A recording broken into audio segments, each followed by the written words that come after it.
This week, I have a question. Will Apple make us remember the 8th of December? Well, let's go ahead together as a people, of course, and check it out.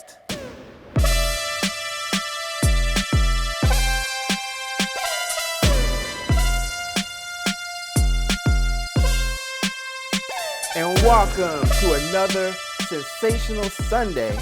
I'm Mike, and this is Mike Techs It Out, and yes, we're talking about more tech news, and this is more of a rumor week than actual news, but we're going to talk about what might be going down on December 8th with Apple, because there might be a new product or some new products on the way. We don't really know.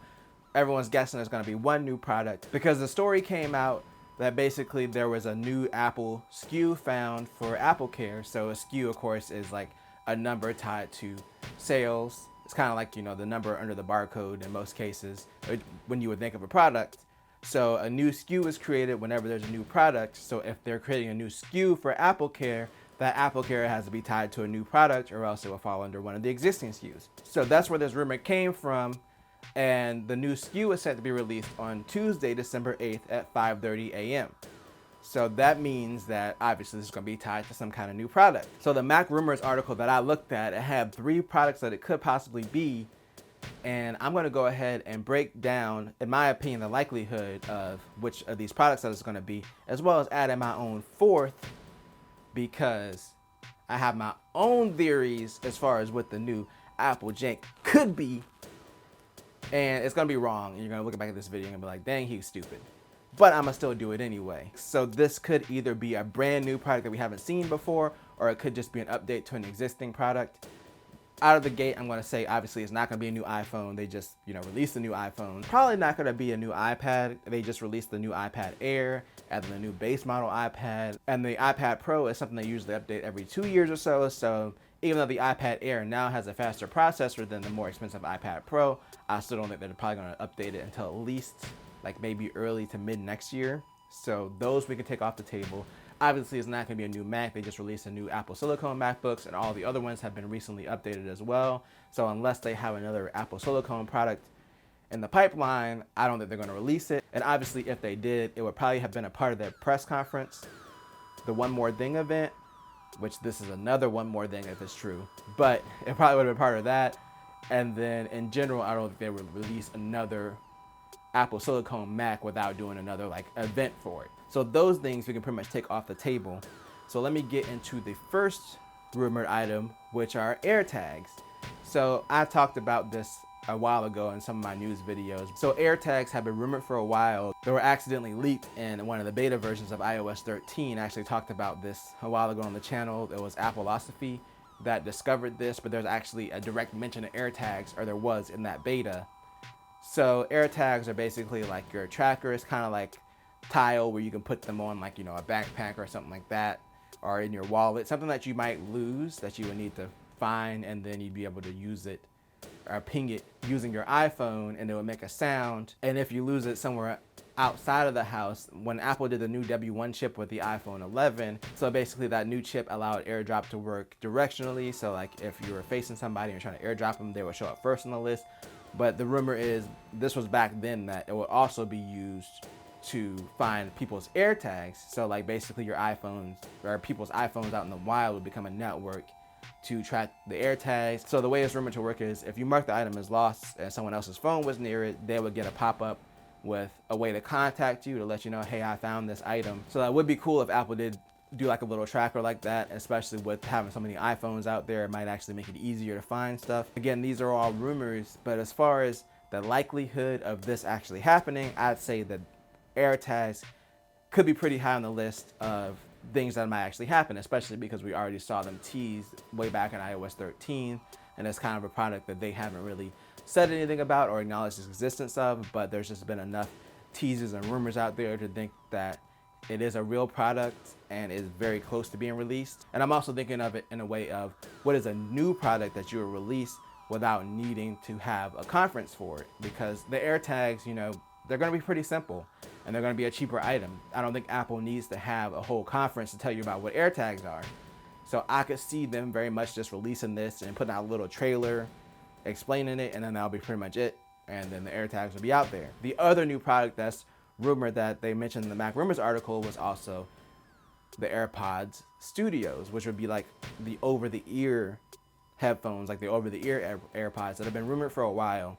So these will probably come in around that $300 to $400 price point and would compete with things like Bose 700s or the Sony WF-1000 XM4s. And that's a really competitive market. There's been several rumors about it, but one of the things that I heard was it's supposed to be reversible. Like if you put them on either way, it would automatically recognize using gyroscopes which ear was left and which ear was right. Of course, with the AirPod Pros, they recently got updated to support spatial audio, so they will probably do that as well and share a lot of the features that like the Beats products and the current AirPods do, like automatically switching to devices, etc. And then of course, if this is a more expensive headphones, the sound has to be there too. Like it really has to be able to compete with the Sonys and the Boses of the world that are at that price point. So these, I think that these would probably be like the least likely to be released on Tuesday. I think this would have to be part of a press conference. I think if this is a real product, then it'll probably release next year along with whatever the AirPods refresh are, because the AirPods original, they're pretty old now. I mean, they did do like a minor update, but it wasn't like, any major changes. Slightly longer battery life, that was the main thing. So the regular AirPods are overdue for an update. I think the AirPod Pros are probably going to get an update next year as well. And I think that this is something that they will release alongside that as a press conference, because it's such a competitive market in that price range. And it's really a market that Bose and Sony, the $300 to $400 price range for the over-the-ear headphones, they've had a lock on for the last couple of years.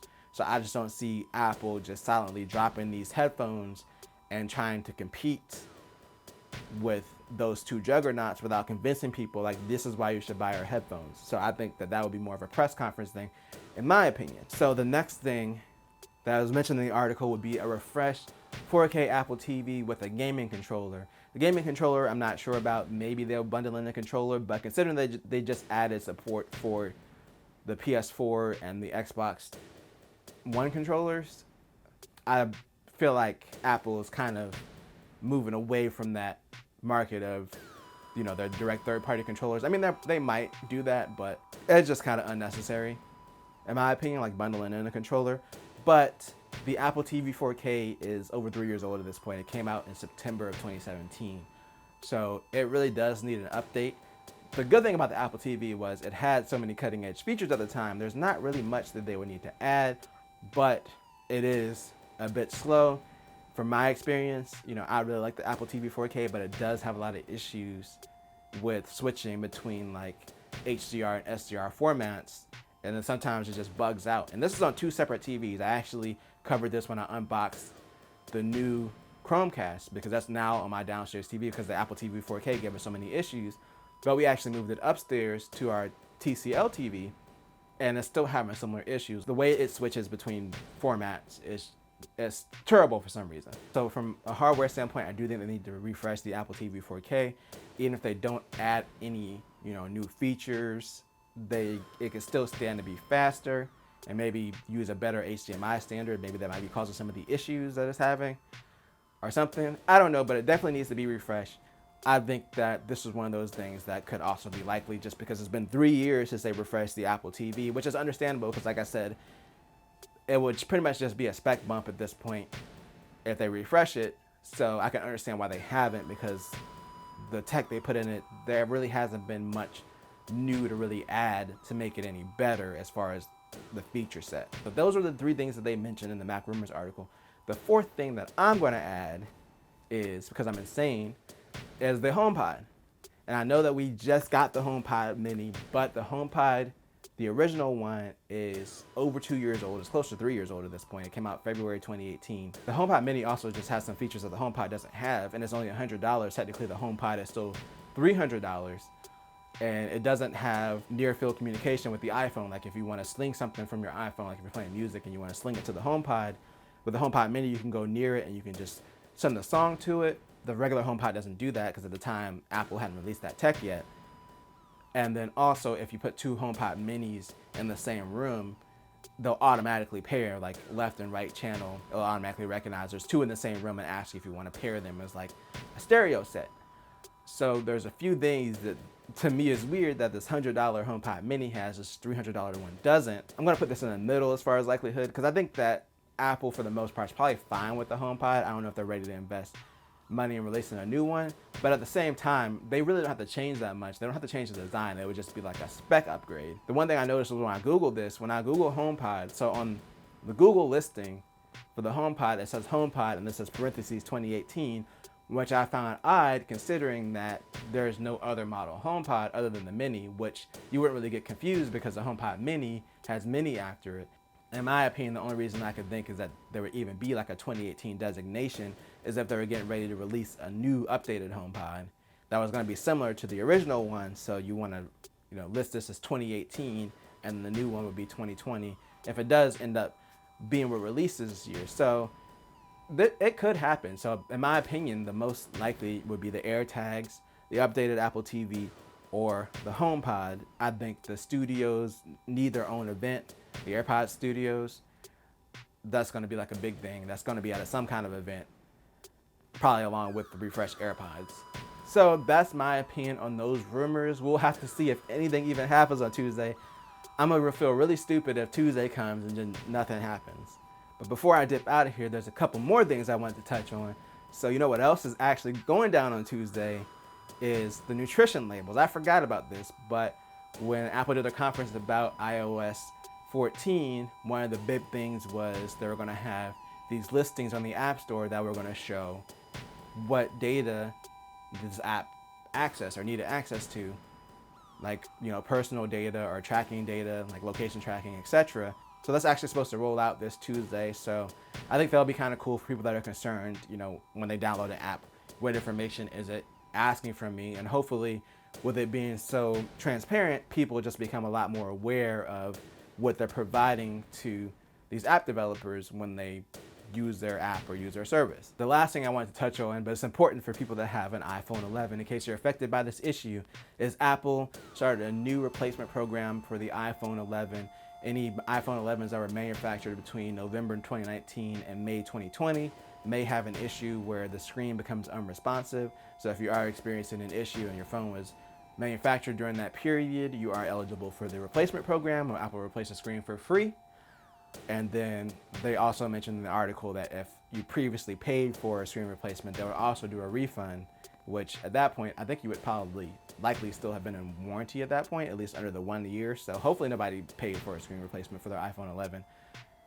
But it's possible, like if it just happened, before this, like between the time the warranty ran out and then now, it's possible, but hopefully nobody's affected by that issue, or very few people, because I was affected by the touch disease with the iPhone 6 and it sucks to have a screen that's not responsive. It's frustrating. So that replacement program has rolled out. Hopefully nobody with an iPhone 11 has experienced this issue. And to clarify, it's just the iPhone 11, not the 11 Pro or the Pro Max.